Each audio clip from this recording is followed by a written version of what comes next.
స్వతంత్రం వచ్చిన తర్వాత ఎన్నడూ లేని విధంగా ఈ రాష్ట్రంలో అరెస్టులు చూస్తూ ఉన్నాం. మాజీ మంత్రులను కానీ, శాసనసభ్యులు కానీ, కార్యకర్తలను కానీ, చిన్న చిన్న వాళ్ళని కానీ ఏ విధంగా హింసిస్తూ ఉన్నారు, ఏ విధంగా కూడా అరెస్టులు చేస్తూ ఉన్నారు. ఈ రాష్ట్రంలో పరంపర అంతా కూడా చూస్తూ ఉన్నాం. ఈ రాష్ట్ర ప్రజలందరూ కూడా చూస్తూ ఉన్నారు. ఎందుకంటే అభివృద్ధి లేకుండా, సంక్షేమం అనేది లేకుండా కేవలం దాన్ని కప్పుపుచ్చేదానికి, దాన్ని సైడ్ లైన్ చేసేదానికి ఈ రాష్ట్రంలో ఏమేమి జరుగుతున్నాయో అందరూ కూడా చూస్తూ ఉన్నారు. అందులో భాగంగానే మన జిల్లాలో కూడా మాజీ మంత్రివర్యులు వైఎస్ఆర్ కాంగ్రెస్ పార్టీ అధ్యక్షులు కాకాని గోవర్ధన్ రెడ్డి గారి మీద 2 నెలల క్రితం కేసు కట్టడం జరిగింది. అందులో భాగంగానే ఏ రోజు కూడా మైన్ ప్రాంతానికి వెళ్ళిన వ్యక్తి, అక్కడ ఎప్పుడు కూడా లేని వ్యక్తి ఒక అక్రమ కేసు పెట్టడం, దానికి సంబంధించి దాంట్లో మళ్ళీ అనేక కోణాలలో ఎస్సీ ఎస్టీ కేసులు పెట్టడం, అన్ని కూడా కేసులు కూడా చూసాం. కానీ ఖచ్చితంగా ఒక అక్రమ కేసు పెట్టినప్పుడు, ఒక తప్పు కేసు పెట్టినప్పుడు ప్రతి ఒక్క పౌరుడికి కూడా దాన్ని ఖచ్చితంగా కోర్టులో ఛాలెంజ్ చేసే రైట్ ఉంటుంది. అది అందులో భాగంగానే ఏదైతే జిల్లాధ్యక్షుల వారు కానీ కోర్టుని ఆశ్రయించడం జరిగింది. ముందస్తు బెయిల్ కోసం కూడా ఆశ్రయించడం జరిగింది. అందులో భాగంగా కోర్టు సెలవులు రావటం, కొద్దిగా హైకోర్టులో కూడా కొంచెం పెండింగ్ ఉండటం, అందులో భాగంగానే ఈరోజు మీ మీడియా ముఖంగా అందరి కూడా గోవర్ధన్ రెడ్డి గారిని అరెస్ట్ చేశారని చెప్పి కూడా చూస్తానే వింటా ఉన్నాం. అదే కొంత అధికారులు కూడా ప్రెస్లో కూడా కొంత పోలీస్ అధికారులతో మాట్లాడితే కూడా అరెస్ట్ చేశామని చెప్పి చెప్పడం కూడా జరుగుతుంది. ఈరోజు ఒకటి అడుగుతా ఉన్నాం, సరే రైట్, అరెస్ట్ చేసిన తర్వాత తప్పకుండా ఏ విధంగా కొట్లాడాలి, ఏ విధంగా జ్యుడిషియల్లో ఫైట్ చేయాలనేది మాత్రం తప్పకుండా చేస్తాం. తప్పకుండా వైఎస్ఆర్ కాంగ్రెస్ పార్టీ పక్షాన అందరం కూడా జిల్లాలో ఉన్న నాయకత్వం అందరం కూడా గోవర్ధనానికి అండగా ఉంటాం. ప్రతి ఒక్కరూ కూడా వైఎస్ఆర్ కాంగ్రెస్ పార్టీలో ఒక కుటుంబంలో ప్రతి ఒక్కరు కలిసిమెలిసి ఏదైతే జరుగుతున్న వాటి మీద కలిసికట్టుగానే మేము ఇచ్చేస్తాం.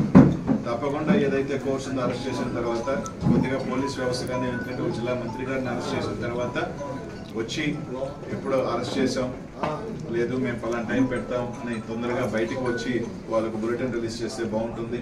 అలా కాకుండా తీసుకొచ్చి ఇప్పటికీ కూడా ప్రెస్ వాళ్ళకి కానీ ఎక్కడ కూడా ఇంకా కూడా ఒక అఫీషియల్ ఇన్ఫర్మేషన్ ఇవ్వకుండా వాళ్ళ దగ్గర రకరకాల డీటీసీలో తీసుకొచ్చారు, డీటీసీలో పెట్టారనో లేదని రకరకాలు వింటా ఉన్నాం. అలా కాకుండా ఖచ్చితంగా ఇమీడియట్గా ఎస్పీ గారు తీసుకొచ్చిన తర్వాత వాళ్ళకి సంబంధించిన ఏదైతే పోలీస్ స్టేషన్లో కేసు ఉందా ఏదో తొందరగా దాన్ని ఇమీడియట్గా చెప్పాల్సిన బాధ్యత కూడా ఇక్కడున్న పోలీస్ యంత్రాంగం అంతా మీద కూడా ఉందని చెప్పిన అందరం కూడా ఉంటూ ఒకటైతే చెప్తా ఉన్నాం, ఇట్లా కేసులు పెట్టి వైఎస్ఆర్ కాంగ్రెస్ పార్టీ క్యాడర్ని కానీ, నాయకులు కానీ ఎవరు కూడా మనోధైర్యం తగ్గించలేరు. మేము అందరం కూడా కలిసిగానే ఉంటాం.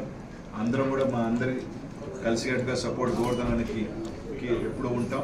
తప్పకుండా కోర్టులో తప్పకుండా అన్ని రకాలు కూడా ఫైట్ చేస్తామని చెప్పి తెలియజేసుకుంటూ, అదే కాకుండా కొంతమంది క్యారెక్టర్ అసాసినేట్ చేసే విధంగా కూడా కొన్ని వార్తలు రాస్తా ఉన్నాం సోషల్ మీడియాలో కావచ్చు, కొన్ని మీడియాలో కూడా. దయచేసి ఇట్లాంటి ఇంకా పోలీస్ యంత్రాంగమే ఇంకా క్లారిటీగా ఎక్కడ అరెస్ట్ చేసామని కానీ, ఎక్కడ ఇచ్చేసామని కానీ అఫీషియల్గా ఇంకా ఇవ్వాల.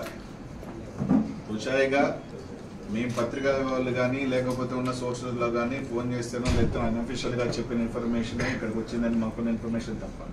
కానీ అట్లాంటిది కొన్ని టీవీ ఛానల్స్ కానీ, కొన్ని సోషల్ మీడియాలో కానీ కానీ అసభ్యకరంగా పోస్టులు పెట్టడం కానీ, మీడియాలో పెట్టడం కానీ మంచిది కాదు. తప్పకుండా వాళ్ళు నిజంగా మీరు ఏదైతే కేసు పెట్టారు, అక్రమ కేసు పెట్టారు, సరే అరెస్ట్ చేశారు, చేసిన తర్వాత ఖచ్చితంగా దాన్ని కోర్టులో వెళ్ళిన తర్వాత లీగల్ యాక్ట్ ఏదో ఉందో ఆ విధంగా తప్పకుండా మేము అందరం కూడా ఫైట్ చేస్తాం. కానీ ఇట్లాంటి మంచి పద్ధతి కాదు. ఒక వ్యక్తిగతంగా చేయటం కూడా ఎవరికి కూడా మంచిది కాదు. ప్రతి ఒక్కరికి కూడా కుటుంబాలు ఉంటాయి, ఫ్యామిలీస్ ఉంటాయి. దయచేసి అట్లాంటి ఎవరు కూడా ఇట్లాంటి చీఫ్కి దిగద్దని మాత్రం తెలియజేసుకుంటూ, తప్పకుండా పోలీసు ఎస్పీ గారిని కూడా కోరుతా ఉన్నాం, మీరు తీసుకొస్తే ఎప్పుడు తీసుకొచ్చారు, లేదు ఎప్పుడు ప్రొడ్యూస్ చేస్తారు, ఏంటా అన్నది ఖచ్చితంగా ఒక బులెటిన్ రిలీజ్ చేయాల్సిన బాధ్యత మీ అందరి మీద ఉంది. ఎందుకంటే మాకున్న ఇన్ఫర్మేషన్ మీరు అరెస్ట్ చేస్తున్నారు అని, అరెస్ట్ చేసి డీటీసీ తీసుకొచ్చారు అన్నది మా అందరికీ కూడా ఇన్ఫర్మేషన్ ఉంది. కాబట్టి ఖచ్చితంగా దాన్ని చెప్పాల్సింది ఇదిగా మేము కోరుతా ఉన్నాం.